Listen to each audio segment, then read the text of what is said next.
Mungu aliyefanya yenye hatuwezi ashukuriwe milele. Tutasimama kwa kusoma kitabu cha Isaya 43 kuanzia mstari wa 10.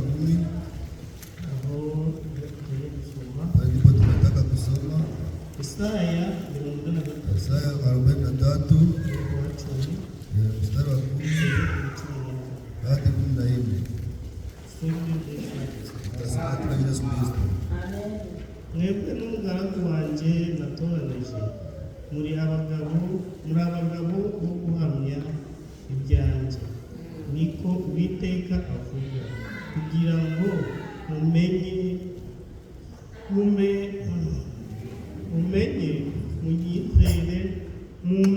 munyizere, munyitegereze ko ari nje, nta mana yambanjirije kandi ntayizamberukira.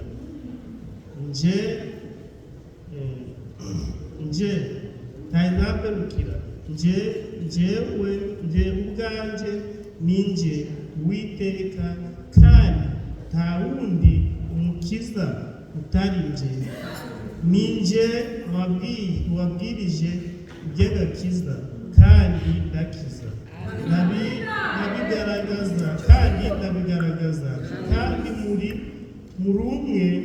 muri mwe nta yindi mana yahabaye. Nicyo gituma muri abagabo bo kumpamya ko ari nje Mana, niko Uwiteka avuga. Mwami wacu Yesu Kristo, utare cyacu gikomeye, nta wundi twishimira, ni wowe Nyagasani. Ahandi cyo yoba ari ibintu Nyagasani twarebye iruhande n'uruhande, yodutera amafuti, yotuma Nyagasani utaba hafi yacu. Mwami bikurweho mu izina ryawe Yesu. Tuzi ko turi mu rugamba, Nyagasani ni wowe mugaba w'ingabo, wowe twishingikirije, kuko iteka ryari abanzi bari benshi, kuko twe turi abanzi ukaba Imana, waturinze ibitero byari bitugabweho byose wabidukingiye. Hati tubayimo tuje nk'abantu b'Imana, tuje Nyagasani n'amatwi y'umubiri ukeneye uyakureho nk'amatwi y'umubiri, uzamure ku musozi umugaragu wawe Aburahamu yagiye gutora, yatoye ku musozi mu gihe Loti yagiye mu Rwanda. Bisobanuye ko yari agiye aho yitegeye amasezerano. Natwe Nyagasani dukeneye dukure ku musozi abariho kumvira amasezerano yawe. Ngwino ufate iki gice kiyoborwe nawe, bene data mushiki wanjye, ni wese Nyagasani ugaburire uko ashoboye. Emera ufate iki gice, ubore buri wese, ubore ibice byose, ubore abadiyakoni, buri cyose kigenewe tukikugeneyeho, uragikora bizajya bicara tubashuje mu izina rya Yesu Kristo. Ejo rero twaraha jana tulikuwa hapa twumvaga ijambo rivuga ngo ibyo kurya by'abana b'Imana, tunasikia chakula cha watoto wa Mungu. Ibyo kurya by'abana b'Imana twasanze ko bitera imbaraga mu gihe cyo turya iwacu inyama n'ibindi n'imiceri. Burya iyo tuje hano hari ikindi tuba turi gushaka ngo tugaburire. Ni iki? Ubugingo bwacu buzahora iteka, kuko igihe cyo wakati Lazaro yari ari mu mubiri, yari arwaye ku mubiri wa hano, ararwara araremba. Igihe kiragera ava mu mubiri, yari afite umuntu we yabanaga nawe wari umukire. Igihe cyo yakoraga agakorera ibyo ku isi, ariko ntamenye ko hari undi muntu we yari agomba kugira gukorera ahandi, we yari agomba kubika ubutunzi kugira ngo nagerayo azagire ubutunzi buzira. Igihe cyo Lazaro rero yapfuye, aja kuruhuka, umubiri urasigara, yambara umubiri wa Teofani. Igihe cyo yari hakurya wa mutunzi nawe arapfa. Cyagiye cyo yarakwiye gukorera ku umwisha wawe yarabivuzeho akigera hariya akirarama abona Lazaro. Byabaye gute? Lazaro wari umukene, wari udafite icyo ashoboye, yakoze yararyaga akabikira kuyamurwa ndani akagira sande. Igihe cyari cye hariya akimubona gusa aravuga Lazaro we hano genda guteseka no kwifuza ko wakoza gusa isonga ry'urutoki ukabamazi kandi ko yarameze ntacyo gari garamubara. Ibyo bituma bitugira imbaraga tukavuga burya hakurya hari ikindi, hari ibindi dukenewe gukora. Nicyo gituma igihe cyose cy'amateraniro yuzuye imbere y'Imana biza kureba Nyagasani hano noneho igihe cyo turi kumva ijambo rikuvuga ngo ibyo kurya by'Imana babiri bagendaga bari mu nzira batangiye inkuru ya Yesu. Yesu araza arabegera bimeze biti tubwire uko bimeze. Baratangira abagabo yapfuye ntakosa ntaki arababyaza babwiye azaza agahabwa mu maboko y'abagome bakamuteza. Ariko ibyo kuri twewe niyo nsinzi kuko Yesu yazatambwe ntacyo twari ibyo byari ibyo kurya by'ejo. None turumva ijambo rikuvuga ngo umukiza wacu. Ariko ijambo turibanda niki ushaka kuwiteka, icyo ushaka nicaragukorera, udashaka iyo umuntu yumvise ijambo akavuga ngo ashaka kuba icyo bamubaza baravuga ngo si wewe ko Yesu aravuga uri kumva weho wenyine batakuhase uwo bazaza akavuga ngo Israeli batizwa bazaba bakorera amakosa bizabyanga kubera atari ko biri. Yesu ntabwo yakizaga bose aravuga ngo ushaka iki, ushaka gukorera iki, nshaka ko ukiza. Hano rero turumva ijambo umukiza wacu. Hano tubisomye muri Yesaya igice 10 sura ya 10 kugeza kuri 14, twageze kuri 13 tugeze kuri 10, tusome 13. Kandi koko uhereye aho umuco wabereyeho ndiwe ntawubasha gutesha ukuboko kwanjye ubwo nzakora umurimo. Ninde uzakoma mu nkokora? Ibyo ni isezerano wahawe ngo njyewe ngo mwebwe n'umugaragu wanjye uwo ni Yakobo yavugaga ngo muri abagabo bo kumva kuko Yesu igihe cyose cyo yabaye yakoraga ibintu bitangaje. Ubwo abandi bamurwanyaga yari mudayimoni ayigize sinzi ibindi uyu yaturutse ikuzimu n'umubiri byinshi, ariko Yesu yari afite impamvu. Aha bivuga muri Yesaya no mu buhanuzi wabihanuye kera bitari byabana hafi kuko byamaze imyaka myinshi. Ariko isaha iragera marayika aza kwa Mariya uragira uzagirinda n'umwuka wera uzabyara umwana. Yesu aravuga arakura atangira gukora akazi, anaanza kufanya kazi. Tusome Yohana 5:5 Yohana 5 sura ya 5 mstari wa 5 sura ya 5. Hariho umuntu wari ufite indwara ayimaranye imyaka 38.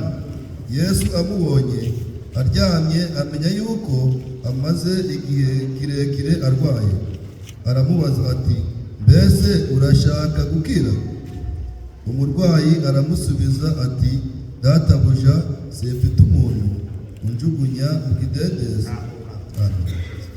Uwo ni Yesu. Asaza umuntu arwaye, anakutana mtu ni mgonjwa, mtu analala kidendezi kwa chemchemi. Hawo abandi bari amazi garihinduriza wengine maji kunabadilisha, we baramuchunze wanamchunga yeye, wanachoka, wanamwacha pale na Yesu anakuja.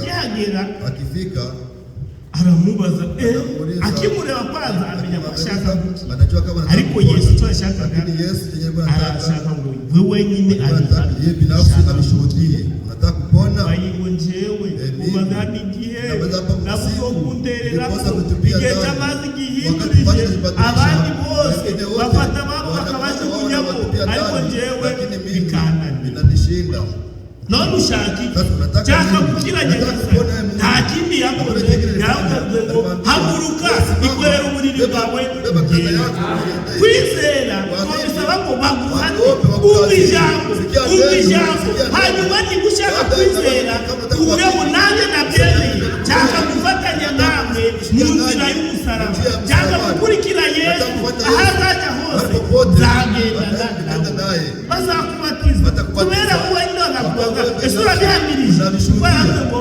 uzambamiriza imbere y'abantu nanjye nzamuhamiriza imbere ya data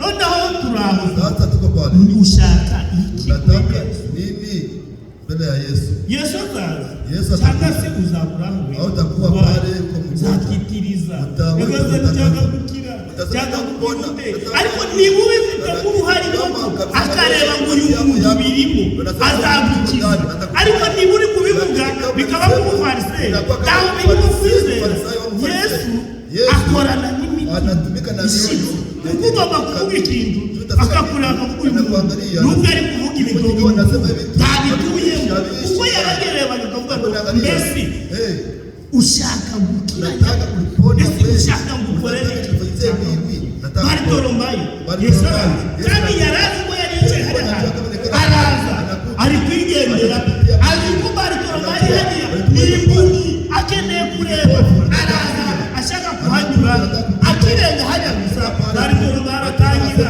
Yesu mwana wa Dawudi Yesu mwana wa Dawudi kiza abigishwa baravuga ngo Yesu yarashaka kumenya arabishaka ushaka iki Yesu akikore niki wavuze kuri Yesu niki washaka kugura nuko wanangoza ushaka iki Yesu akikore Yesu ashaka ngo icura gusaba ube ubihakikishije ko ufite kwizera wamugore wasanze Yesu yaraje abwenge gazani mwana wanjye ararwaye nifuza kumukiza ivaho byo kurya by'abagatariye kuvuga n'ingurube umugore yicisha bugufi nyagasani n'ingurube n'imbwa ziryaga amakoko ku meza umukino ararya ibyavuye hasi imbwa zikabirya nanjye mwikorere nimba imbere yawe Yesu arahagarara dawe ntuza nabaho yonanyare umuntu wizeye uyu mugore arabwira ngo mugore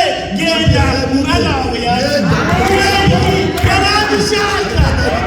ushaka iki arakiguha n'umukiza arakize afite buri kintu cyose n'umugaba w'ingabo ufite ibibazo wabuze uko wabigira uri kugenda wataye umutwe uri mu barabara uri kwirushya icara gusa ugenda upfukame ugende gasani nta kindi gende ugende kubafasha aho ugeze n'akigiwe nyagasani uri kundeba turuhe komeza uyibwire izareba ivuga ngo uyu muntu arakeneye Nisombe byakoze n'intumwa Matendo ya Mitume igice 10 Matendo ya Mitume sura ya 10 igice 10 umurongo wa mbere sura ya 10 mstari wa kabiri mstari wa pili kugeza ku wa kane mpaka wa 10 tusikie. Amen.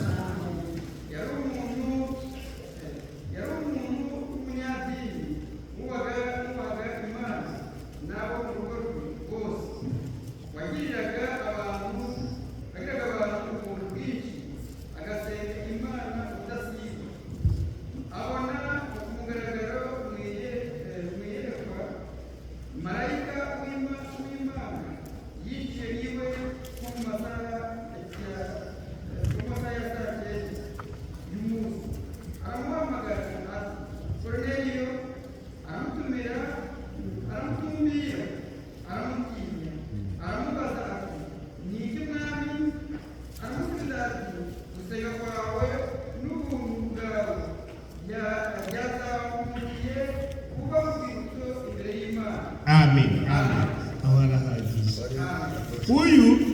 yarari umunyedini. Nubwo abanyedini tuvuga muri abanyedini muri rondoraga muri irataga abafurere ariko Bibiliya avuga ngo yarari umunyedini.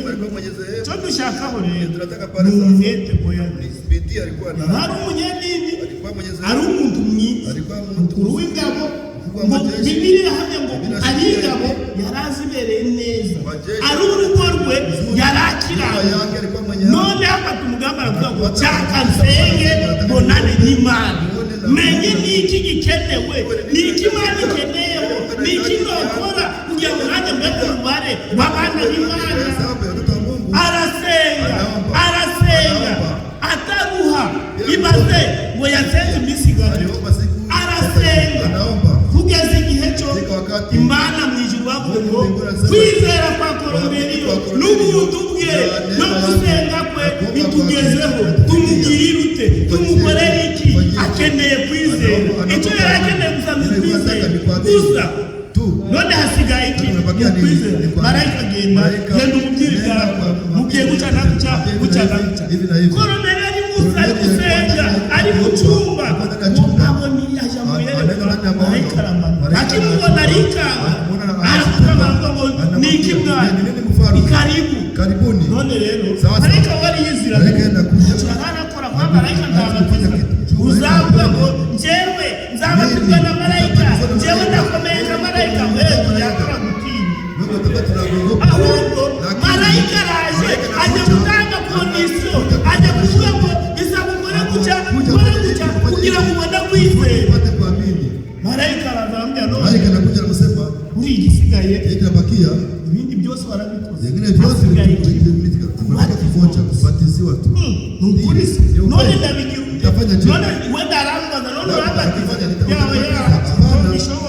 ahubwo hari umugabo witwa Petero, wari witwa Simoni bafuhira Petero, uwo arihe aririya iyopa genda ari kumugabo nawe bitagatena na Simoni iruhande rw'inyanja. Abo nibageraho bazabaririza uwo niwe uzaza kukubatiza. Niko bimeze.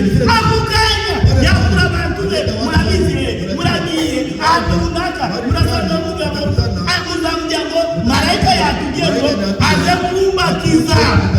Si we wenyine nabo umuryango we ngo n'inshuti ze zose yari yabateguye.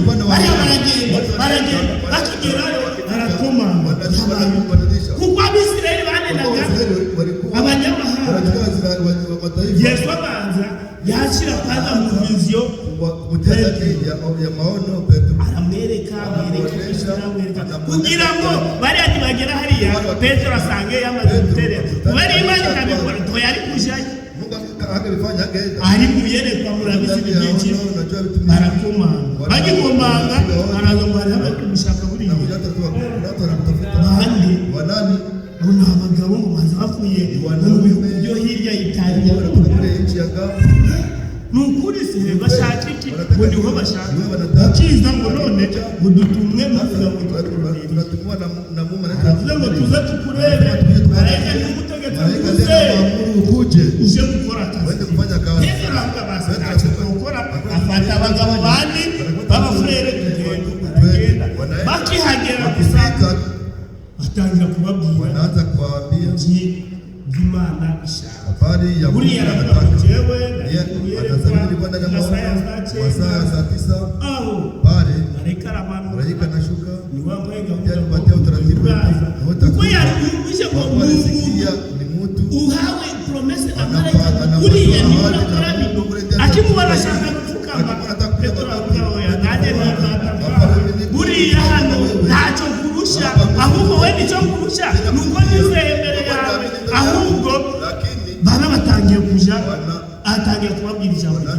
Abwira rero uwizera akeneye kuba guca, akeneye nuko ngo ako kanya mukawera bamanuka batari baje no kubatiza. Barabwira noneho Petero aravuga none aba bahamuka werakanze ubimute amazi biturutse kuki? Biturutse ku shaka ryo Koruneliyo yari afite. Ibyo uzakora byose bikorana ishaka. Niba ari ikibazo tufite uzicare nuvuga none ejo ntiwibagirwe, nubivuga kandi kandi n'ejo bundi ntiwibagirwe. Imana izareba agahinda ufite, kandi nubikora bikore no kwizera kurimo, kuko Imana ikorana no kwizera kuri mu mutima. Yesu ni umukiza, ni umukiza wacu, ariko abikora iyo tubimwemereye. Yesu ntabwo umubakaye. Yesu yashaka yo gukora, ariko akeneye ngo ibyo ushaka nawe bishyireho ikimenyetso. Ukeneye iki? Ukeneye kugira nyagasani. Ukeneye iki? Ukeneye kwizera. None genda hariya abasore barakubaza, uza gusa uhagarare uvuge ngo njyewe nkeneye kuba ukurikira Yesu akamwami n'umukiza. Ibyo byonyine bizaba bikugize umwizera. Umuntu wemeye Yesu Kristo gusa nuko batari wabagize ngo abagize uruhare cyangwa parisere mu gihugu cyo mwijuru, baba bahita bagukatira ngo uriya parisere ye ngiyi uri kumva kandi ibintu bikomeye. Noneho hari aho bavuze kuri uriya mugabo wari uri impumyi, ateye amahanga arasakuza igihe Yesu aragaruka avuga n'ibiki. Yesu mwene Dawudi, kiza ukeneye gukira. Urumva urabikeneye, ese urabikeneye? Ndabikeneye nyagasani. Kira, reba, ekuganya impumyi irahumuka, akireba gusa arishima, aravuga kubera iki? Yarakorewe ibintu byo yarashaka. Icyo ushaka ni Imana iragikora. Imana irahumurisha mu izina rya Yesu. Turi gusoza dusome Luka 13.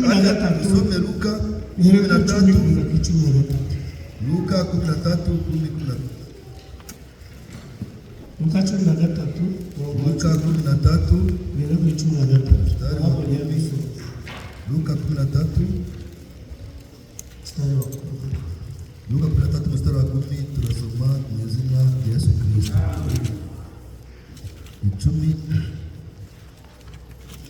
Nuko ku munsi w'isabato yigishiriza mu isinagogi, asangamo umugore ufite dayimoni utera ubumuga. Uwo mugore yari amaze imyaka 18 ahetamye, atabasha kunamuka na hato. Yesu amubonye aramuhamagara aramubwira ati, mugore, ubohowe ubumuga bwawe. Amurambikaho ibiganza, muri ako kanya aragororoka. Amen.